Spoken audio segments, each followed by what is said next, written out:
দ্রুত আহত এই সমস্ত সংগ্রামী জুলাই যোদ্ধাদের চিকিৎসার জন্য অবিলম্বে ব্যবস্থা করা উচিত।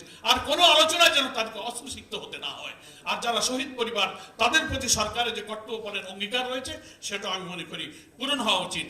আর এর সাথে আরেকটি অনিবার্য, যারা এই হত্যাকাণ্ড ঘটালো, যারা এই নিষ্ঠুর অমানবিক মানবতার অবিরাম রক্তক্ষরণ হয়েছে যে হত্যাকাণ্ড দেখে নিহতদের লাশ জ্বালিয়ে পুড়িয়ে ছাই করেছে, হেলিকপ্টার চালিয়ে যারা দেশের মানুষকে হত্যা করেছে, সেই মানবতা বিরোধী অপরাধীদের বিচারের জন্য যে ট্রাইব্যুনাল গঠন হয়েছে, অবিলম্বে সেই বিচার কার্য সম্পন্ন করা দরকার এবং সেটা আসন্ন নির্বাচনের পূর্বে বিচারের একটা পর্যায়ে যেন এই জাতি দেখতে পারে। তাহলেই শহীদদের রক্তদানের প্রতি আমরা শ্রদ্ধা জানাতে পারবো। সংস্কার সংলাপ জাতীয় ঐক্যমতের প্রশ্নে আমি দুটো কথা বলে আমার বক্তব্য শেষ করতে চাই, যেহেতু আমারও ঢাকার বাইরে একটি শিডিউল থাকার কারণে আমি অনুমতি নিয়ে একটু আগে কথা বলছি। প্রথম কথা হচ্ছে, সরকারের পক্ষ থেকে যে রিফর্ম কমিশনগুলো গঠন করা হয়েছে, ইলেকশন প্রসেস, সংবিধান সংস্কার, জুডিশিয়ারি, পুলিশ অ্যাডমিনিস্ট্রেশন, রাষ্ট্রের গুরুত্বপূর্ণ অর্গান এবং ডিপার্টমেন্ট সম্পর্কে রিফর্ম কমিশনের পক্ষ থেকে রাজনৈতিক দল এবং স্টেক হোল্ডারদের কাছে পরামর্শ চাওয়া হয়েছিল। সহজ পথ হলো, আমরাও দিয়েছি, সব দল দিচ্ছে। আমি কমিশনের প্রধানদেরকে অনুরোধ করব, চিফ অ্যাডভাইজারের কাছে আমার এই মেসেজ দিতে চাই যে এইগুলো উইদিন ডিসেম্বর হয়তো এসে যাবে।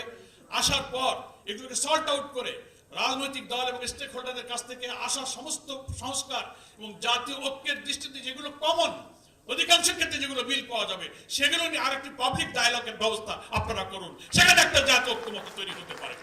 আর এই সংবিধান, আমাদের নির্বাচন ব্যবস্থা, নির্বাচনের সরকারের ভারসাম্য, রাষ্ট্রপতি প্রেসিডেন্টের মধ্যে ক্ষমতার ভারসাম্য রক্ষা, নানান ব্যাপারে আমরা আমাদের সব বক্তব্য কিন্তু ওই কমিশনের সুপারিশের মধ্যে বলেছি। দীর্ঘ আলোচনার বিষয়, এখানে একটা বক্তৃতায় এসব জাতীয় ঐক্য গড়ে উঠবে না। তবে যারা দিয়েছেন সেগুলো সল্ট আউট করে আমি মনে করি কমিশনের প্রধানরা অবিলম্বেই এইসব স্টেক হোল্ডার এবং পলিটিক্যাল পার্টির সঙ্গে আরেকটা ডায়ালগের আয়োজন করা দরকার তার সারবস্তুগুলো নিয়ে। তাহলে আমরা হয়তো একটা জাতীয় ঐক্যের দিকে যাব। আর সংস্কার বিশাল ব্যাপার, রাষ্ট্রের সমস্ত অর্গান পলিটিসাইজ হয়েছে এবং করাপ্ট হয়েছে। এটা একটা অন্তর্বর্তীকালীন সরকারের পক্ষে সবকিছু সংস্কার করা সম্ভব নয়, ইট উইল টেক টাইম। কিন্তু একটা সুষ্ঠু নির্বাচনের জন্য যে সংস্কারগুলো মিনিমাম প্রয়োজন সেগুলো সম্পন্ন করতে সুযোগ দিতে হবে। তারপরে একটা অবাধ, নিরপেক্ষ, ক্রেডিবল, ফ্রি এবং ফেয়ার একটা ইলেকশন সম্ভব। সেই নির্বাচন যুক্তিসঙ্গত সময়ের জন্য যতটুকু লাগে আমরা জামাত ইসলামী সেই সময় দিতে অন্তর্বর্তীকালীন সরকারের জন্য প্রস্তুত আছি। আমাদেরকে সেই চেষ্টা করতে হবে। পরিশেষে আমি বলতে চাই যে এই জাতীয় ঐক্য গড়ে তোলার জন্য দুইটি গ্রুপের গুরুত্বপূর্ণ দায়িত্ব, একটা হচ্ছে মিডিয়া, আর একটা হচ্ছে রাজনৈতিক দল। আমাদের সংযত থাকতে হবে।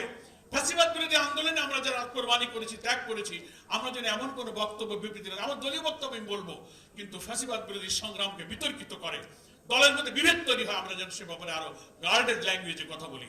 আর একটা হচ্ছে মিডিয়া অনেক সময় অনেক বিষয়কে একটু অতিরিক্ত করে, বিকৃত করে, আগে পরে সম্পর্ক ছিন্ন করে ফ্যাসিবাদ বিরোধী সংগ্রামে রাজনৈতিক দলগুলোর মধ্যে বিভেদ তৈরি করার ব্যাপারে কিন্তু উপাদান মানুষের হাতে তুলে দেন। এ ব্যাপারে যদি মিডিয়ার বন্ধুরা, আমি নিজেও সাংবাদিক ছিলাম, আমি বুঝি কোন খবরটা কিভাবে একটু আচার দিয়ে ছেড়ে দিলে মানুষ খাইতে পারে, ভালো মার্কেট পাওয়া যায়, ভিউ হয় ভালো, পত্রিকার কাটিং হয়, এ খবর আমার কিন্তু জানা আছে। আমি বিনয়ের সাথে অনুরোধ করবো, গণমাধ্যমের কর্মীরাও কিন্তু এই আন্দোলনের যোদ্ধা ছিলেন, নিশ্চয়ই আপনারা জাতীয় ঐক্যের পরিবেশ তৈরি করে এই জুলাই আন্দোলনের যোদ্ধা হিসেবে দেশপ্রেমের এই কমিটমেন্ট আপনারা রক্ষা করবেন। সকলকে ধন্যবাদ জানিয়ে জামাত ইসলামের পক্ষ থেকে জাতীয় ঐক্যের যে কোনো প্রচেষ্টার সঙ্গে জামাত ভূমিকা রাখবে, অবদান রাখবে, সম্পৃক্ত থাকবে, এই আশাবাদ ব্যক্ত করে, এই অঙ্গীকার করে আমি আমার বক্তব্য শেষ করছি। আল্লাহ হাফেজ। বাংলাদেশ জিন্দাবাদ।